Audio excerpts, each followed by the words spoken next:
और अब आपको बताएं कि चैंपियंस ट्रॉफी के मौके पर पीएचए रावलपिंडी के स्टेडियम रोड पर खुसूसी इंतजाम किए गए हैं।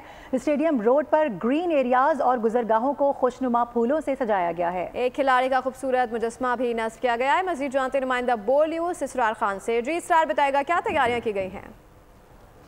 जी बिल्कुल, चैंपियन ट्रॉफी 2025 का बाकायदा आगाज़ हो चुका है और बात करेंगे अगर हम रावलपिंडी शहर की तो 24 तारीख को रावलपिंडी शहर में जो पहला मैच होगा उसके लिए तमाम तर इंतजामात मुकम्मल कर लिए गए। इंतज़ामिया की जानिब से जो रावलपिंडी स्टेडियम के सामने का जो रोड है उसके अतराफ कनाते लगाकर बंद कर दिया गया है और ट्रैफिक पुलिस की जानिब से भी रूट प्लान बना दिया गया है कि किस तरीके से गाड़ियों को डाइवर्ट किया जाएगा। बात करेंगे हम पीएचए की जानिब से डबल रोड जो कि स्टेडियम रोड कहलाता है उसकी तज़ीन और आराइश का सिलसिला जारी है। खूबसूरत किस्म के जो पौधे हैं उनको लगा दिया गया है। यहाँ पर स्टेडियम रोड के बिल्कुल कॉर्नर पर एक खूबसूरत सा मुजस्मा भी लगा दिया गया है। साथ साथ तमाम पोल्स के ऊपर जो है वो बैनर्स लगा दिए गए हैं जहाँ पर इंतज़ामिया की जानिब से जो तैयारियाँ की जा रही है साथ साथ अवाम की जानिब से भी तैयारियाँ की जा रही है और अवाम बहुत ज़्यादा पुरजोश नज़र आ रहे हैं कि रावलपिंडी शहर में